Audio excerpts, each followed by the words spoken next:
We were able to protect. There were very significant DDoS attacks against all of the providers in the UK on the day of the iPhone launch. And they were able to mitigate those DDoS attacks very effectively for our customers so that they could actually come onto our website and actually buy and order their new iPhones. Really important for us commercially. Of course, yeah. And a big win actually for us to be able to talk to our colleagues and go, yeah, the reason that you didn't get impacted was because we actually had the right security tools deployed with the right controls on them.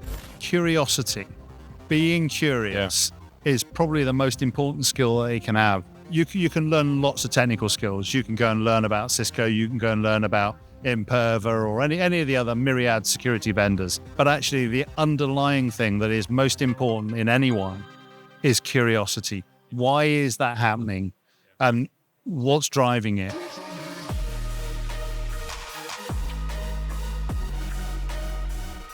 Hey everyone, it's David Bombal coming to you from Cisco Live, here with Stuart. Stuart, welcome. Hi, good to meet you, David. So yeah, we've just met. So you got to give us a bit of your background. I will, yeah. So I'm part of Vodafone. I work in Vodafone cyber team. I'm responsible for our network and telco platforms.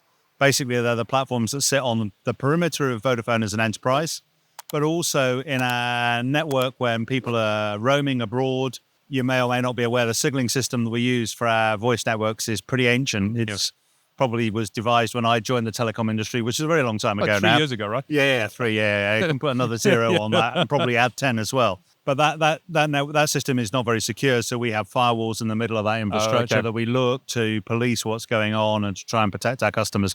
Where does Cisco come into that? We use Cisco IDPS on our perimeter to protect our data centers. Can you just explain what that is for people who might not know? IDPS is an intrusion detection and prevention system.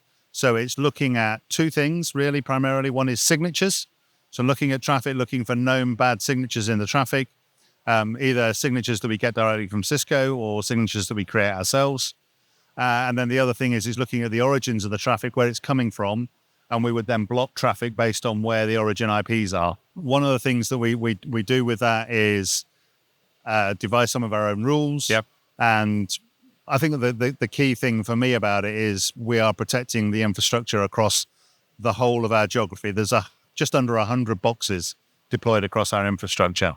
Yeah, I mean, just for people who don't know, I mean, obviously I know Vodafone in the UK, but how many devices, how big is it, geography, it's massive. So Vodafone is a global company, primarily focused on Europe and Africa now. Yeah. We have some joint venture. We have a joint venture in Australia, but most of our business is Europe and Africa. We have something like 450 million subscribers on our mobile infrastructure.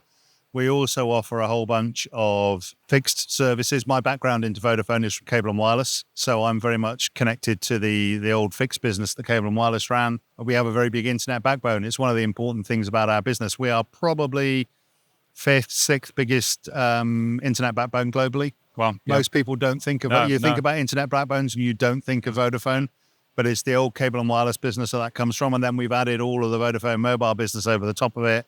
And that gives us a huge reach and a huge volume of traffic. On the IDPS, one of the things that we're doing with Cisco, if we look at the IDPS, we block probably, in a 2-week period, we'll block 100 million events. 2 weeks? In a 2-week period, Wow. 100 million events. Traditionally, a lot of people would take the approach, well, it's blocked. That's fine, it's blocked, forget about it. We blocked it, we've done our job. Like with a firewall or something, right? Yeah. But we've gone, well, hang on a minute, there's a lot of information there. Yeah. Why did we block it? What rule did it trigger? And so the thing that we've been doing, working with a guy called Tim Brown in Cisco, his team, is to look at how we can take those alerts and map them onto the MITRE ATT&CK framework. So that gives us two things, really. One, what was this traffic trying to achieve? What were they trying to do? And with a bit of the intelligence behind it, who is it that's doing it as well? Yeah. That, I think, is a really important move and transformation, if you will, as we move forward to start bringing AI and other things into play. Yeah, exactly. It's going to be a big, important thing. But actually, just getting some of the framework, some of the base rules in place is really important. I think that what I would say about what we've been able to discover is, there's a lot of it that is scanning, right? No surprise there. The vast majority of this is people scanning stuff. Yeah. But actually, it's when you take the scanning stuff away and then you look a bit beyond, right? Is it reconnaissance? Is it reconnaissance for ransomware? The whole thing, what it allows us to do is to then focus our other controls behind the IDPS to look for things. When you've got a business the size of Vodafone, and a business that's grown through acquisition, there are always things that you don't know about. Yeah. Maybe their connectivity you don't know about, the people that set it up were in one of the companies you bought and they've left. Yeah. And so we always find little surprises. Yeah. What this allows us to do is to be ready when those things happen and actually know if we know what people are looking to do, we know what we need to protect against. Stuff gets through every week pretty much, but that's part of the reality of cyber in this day and age. You know, in the last couple of days, I've seen a couple of incidents spark off in a couple of our markets. Some of them are things like credential stuffing against websites, where we turned up ATO controls to defeat them.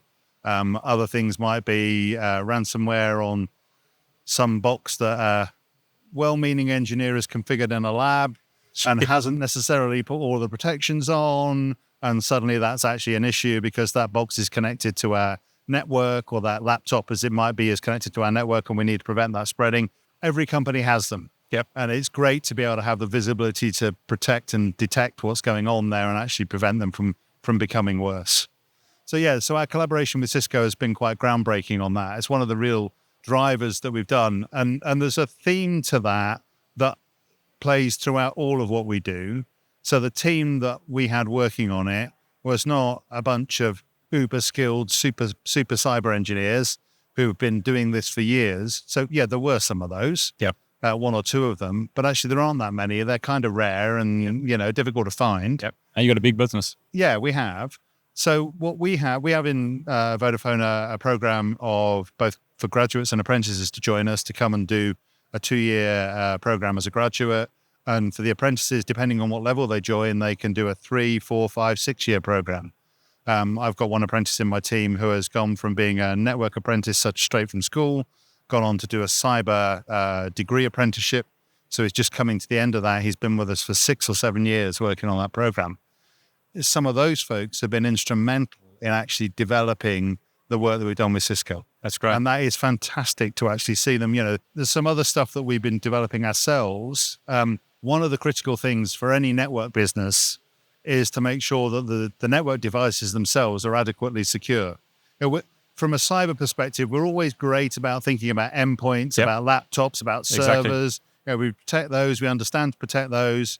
And cyber teams can be filled with folks who have an IT background. I'm different in that. My background is networks. Oh, that's great. So I come at this from a network viewpoint, if you will, looking at traffic in a network, understanding what traffic's doing in a network. But also, when you look at the network, there's a whole load of devices there, and they actually need to be properly hardened. If I want to attack somebody's infrastructure, if I put my, spin round to the other side, looking at network devices is always a good place to start because people tend not to harden them properly. They tend to leave ports open on them.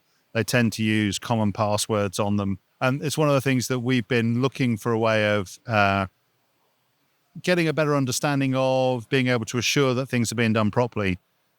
The challenge that we have as a security team, and I would have been the same when I was a networks guy, this networks team don't want us poking around on their live network devices. They really don't want us going in there and going, okay, let's see what config, let's do a dump of the config, let's do this, let's do that. It could impact performance. We could cause the thing to restart, all sorts of issues. Yep.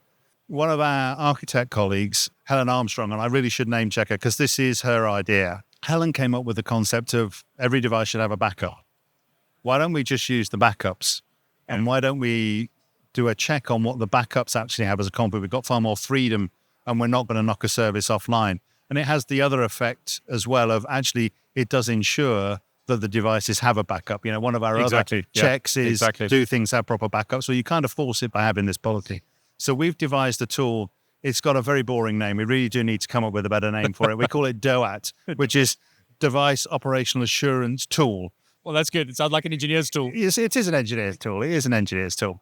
And what that does is it allows us to run a dump again. We take a dump of the backup, and users can do this. We initially started it as something where we would do it for them. Now we've got a portal where they can run their config against our tool, and it will come back and it will do a whole load of checks about, things like password length, password strength, SNMP, making sure it's version 3 that's being used. Vodafone has been moving towards becoming much more of a techico than a telco, and also we've got hundreds, thousands of software engineers. And my little group of software engineers is a software engineers in a cyber environment with a networks background as well.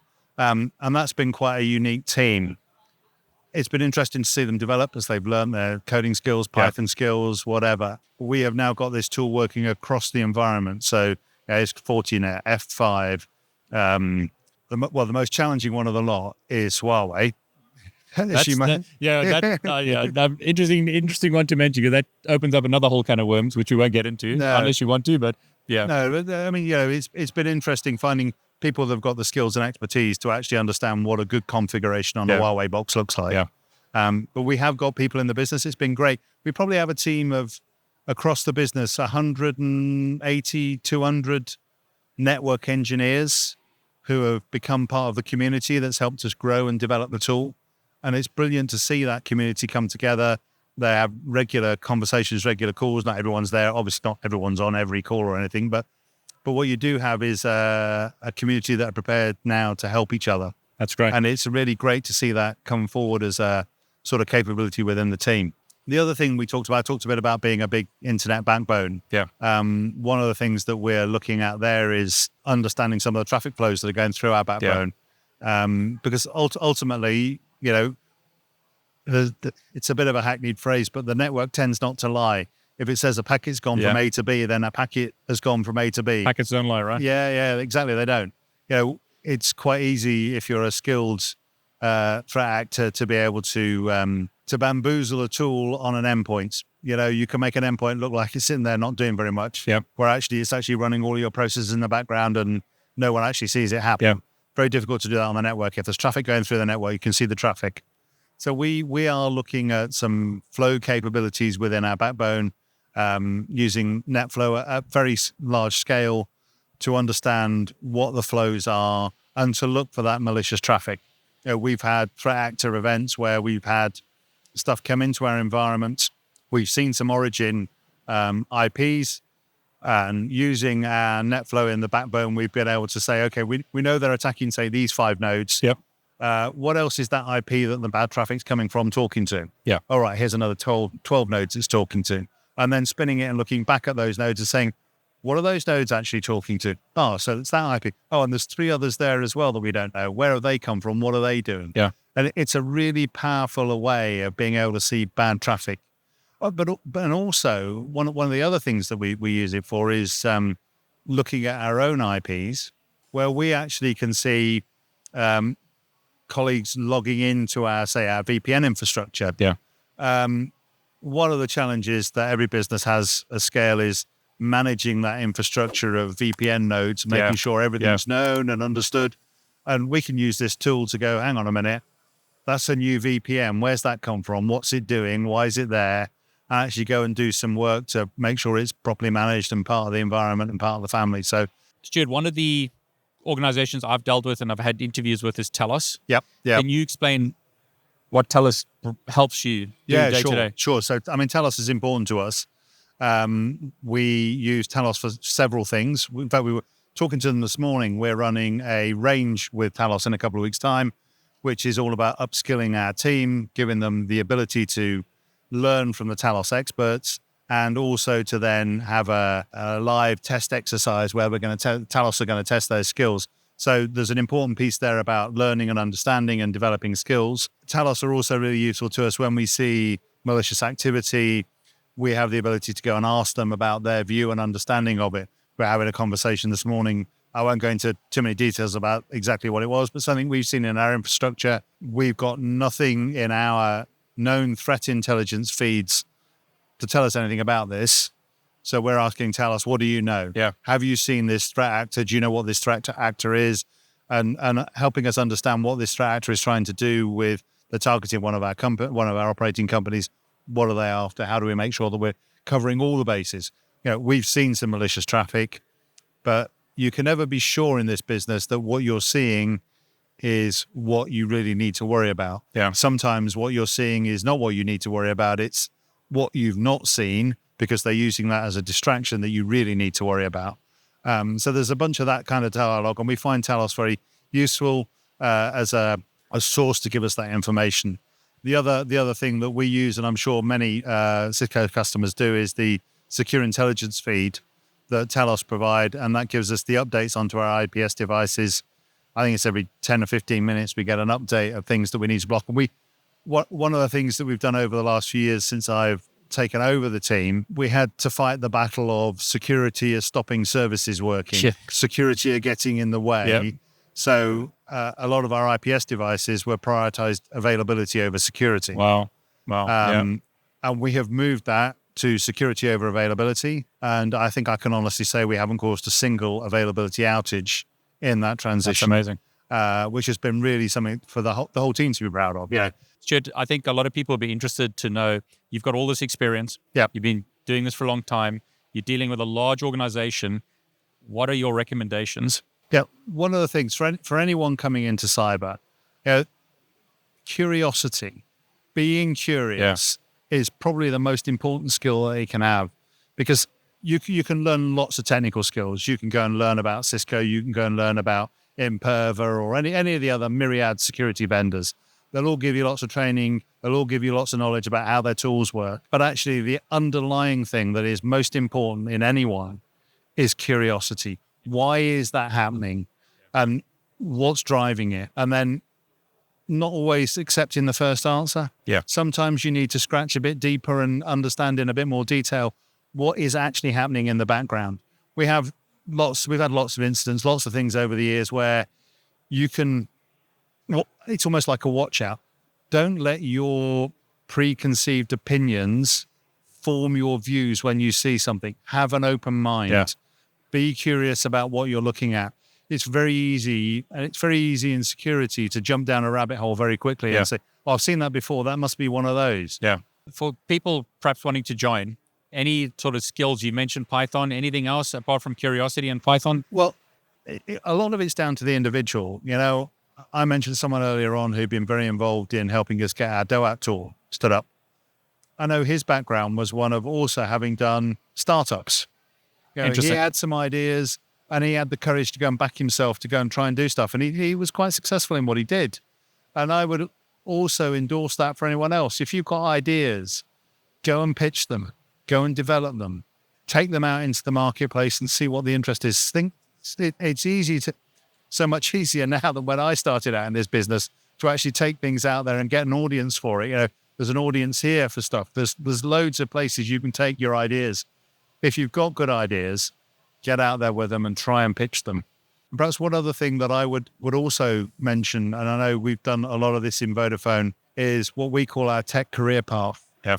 So it's a recognition that not everyone wants to be a manager. Yes. Yeah. Some people actually just want to be technical and they want to really learn in-depth technical skills. So we've now developed a technical career path. It's got a bunch of different levels in it, from 1 to 7, where 7 is I think we call him a Vodafone fellow. Jaco Tenorio, I think, is the only one at the moment in that place. But in that place, he's a world expert on mobile networks. Right? What the guy doesn't know about mobile networks isn't worth knowing. He knows. And it's to allow people like Yago, and there are others in the cyber areas. I mentioned Helen earlier. She's well up in that scheme. Pete Howard's another one of her colleagues there. Architects who have great strength and skills in cyber. It allows them to be recognized for their technical skills and rewarded for their technical skills. And they don't have to go, to get on, I have to go and become a manager. So for me, the fact that we are now recognizing those technical experts with a career path and a career structure and a reward structure is really, really important. And I think that's something that it probably isn't unique to Vodafone, but I'm not sure of too many other places that have that structure. And I'm always encouraging my team to make sure that they progress through that path, that they register on. It's quite a new thing. It's only been up and running for probably 2 years, I think, now. And there's a group of people that are progressing through it, but it will allow them to, as I say, to develop and to be rewarded as they develop, which is really important. Yeah, it's really key. In cyber, this is a question I often see. Yeah. Attacks are going to happen. Yeah. Breaches are going to happen. How do you handle that? Because it's stressful, right? It is stressful. I mean, when stuff happens, people respond, people are called out in the middle of the night or whenever it might be. Obviously, we have a 24-hour SOC, but if serious stuff happens, there's a lot of people that need to come in and contribute. We have a very clear structure and approach that we take. So our cyber defense team who look after incidents, we have a cyber defense incident management team. So if stuff is serious, we have an incident management structure that goes around it with process that goes around it so that everyone knows what to expect. Everyone knows what's to happen. It'd be very easy for a business that wasn't properly prepared to go into panic mode.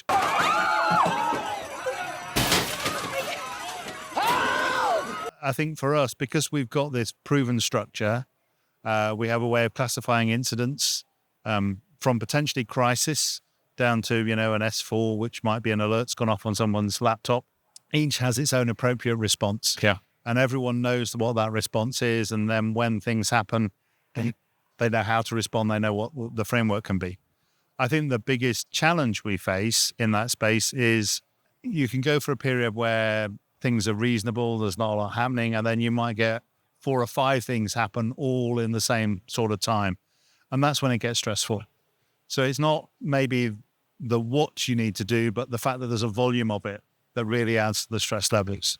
And we're very good to make sure that we are checking up on people, right? It's a really important check-in. That's a problem. How right? are you feeling? How are you getting on? And actually recognizing when people are beginning to become stressed because frankly, if you're overstressed, you don't actually do the right things. Exactly. You're not giving the best response. So actually it's making sure that we need to bring resources in. We've recently been using some of our team in Germany who are initially set up to respond to incidents in Germany, but actually they can now help the group team as well. Yeah.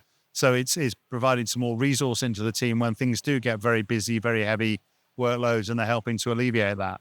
In the past, people developed tools. I mean, Vodafone's been around for a long time. Yep. They would develop perhaps for their own data centers. Yep. How's the cloud changing things for you? So it is making a massive difference. One of the things that I'm sure everyone's seeing an element of this is that as stuff starts to migrate out of our own on-prem data centers into the cloud, making sure that we apply the same rigorous security tools and security controls to stuff when it gets into the cloud is a challenge. Into a cloud environment, our own cloud-enabled IPS. So it's basically taking what Cisco provide in this instance and actually turning that into I think it's a Kubernetes-based environment that we'll be able to deploy, and developers will be able to deploy IPS as part of the build when they build something in the cloud infrastructure. Our challenge is to make sure that they're aware and they need to do that. And, it's all part of the tension that we have with development teams. The other area where we've developed a lot in that space is cloud WAF. Okay. We use a cloud WAF platform. When I first took over the team, we probably had 700 or 800 things on-prem, protected by on-premise WAF. We've now got nearly 3,000 things, of which 2,800 or thereabouts are protected by a cloud WAF. Wow. And what that is enabling is more rapid deployment of the WAF, better protection for the content that's provided for our customers.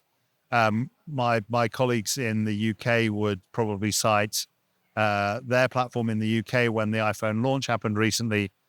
We were able to protect. There were very significant DDoS attacks against all of the providers in the UK on the day of the iPhone launch. And they were able to mitigate those DDoS attacks very effectively for our customers so that they could actually come onto our website and actually buy and order their new iPhones. Really important for us commercially. Of course, yeah. And a big win actually for us to be able to talk to our colleagues and go, yeah, the reason that you didn't get impacted was because we actually had the right security tools deployed with the right controls on them. And it was great to see the real sort of connection and line up with the commercial team as they were like, yeah, fantastic to have that tool in place. We've got some things going on actually in one of our markets at the moment where someone is trying to credential stuff, one of our portals or a couple of our portals in that market. And we've got some new account takeover protection that my team is learning to deploy. And we were working with them. In fact, one of the guys was working on calls last night, deploying ATO onto our Cloud WAF platform to protect against these attacks in that market. And it's great to see the application team joining the call, understanding what it is that we're doing, and then thanking us at the end of it because their application performance, they could see the performance now then improve as we actually put this control in place. So yeah, cloud enabled content and cloud content is really, really critical to all of us as businesses. And the protection that we're able to put in place, working with vendors like Cisco and others, has been really important to us in that space.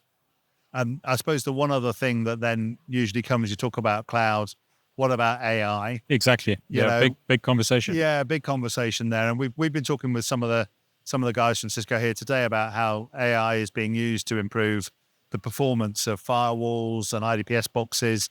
There's some stuff there that we'll be testing. That kind of, to me, is a bit of housekeeping. Where I'm really excited and really interested in it is, how do we apply AI when I talked about the hundreds of millions of things we block. Yeah. How do we deploy AI to help us find the things that we really, really should care about? Yes. In those hundreds of millions of things that we should block?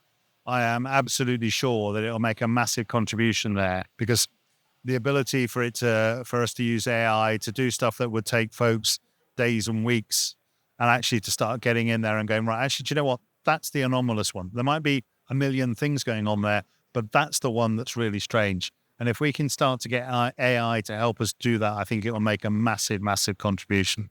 So yeah, looking forward to that as the future. And that's one of the areas where the team and I think the industry has a lot of opportunity to develop, is utilizing AI to make us more efficient, yes, but also to make us more secure.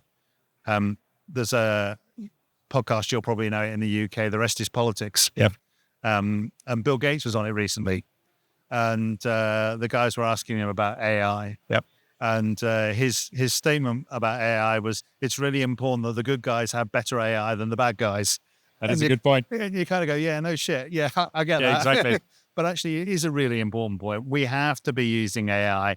We have to be adopting AI. We have to be making sure that, bluntly, yeah, our AI is better than the bad guys. We're better able to develop it. And there's loads and loads of questions that I'm not even going to try and touch on here around how do you protect it, how do you regulate it, how do you do all of those things. Really, really important things that we need to address as an industry, and probably as a nation almost as well. How do we make sure that AI is being used in a positive way? But I'm excited for us to start and to try. Yeah. I'm glad you said that, because are you excited for the future, or is it like doom and gloom? Because sometimes in cyber, you can get really like the attackers are winning. No, I think like for me, I'm actually excited for the future. I don't feel the attackers are winning. Yeah, they do some very spectacular things. Yeah, you hear the headlines. There was something I saw this morning about the biggest breach ever or whatever. Mother of breaches, yeah. Yeah, mother of all breaches. I'll be interested when we actually unpick that and uncover what was underneath it. Is that because the attackers were really great and they had some phenomenal capability that nobody had really thought of? Or was it because something wasn't quite configured correctly? Yeah. Was there some weakness, some vulnerability there that wasn't patched? If I look at where most of the incidents that we see come from, they're not because someone's been uber clever. No. They're because something wasn't quite done in the right way. There will be patterns. There will be things that we can see there that make that traffic something that we should be looking at. And that may mean that we need to join together a bunch of tools. You know, it's not just the network, or it's not just the endpoint, or it's not just the email filtering tool. It's actually bringing together alerts and data from all of those tools to go, why is that coming from that IP address going here looking like this?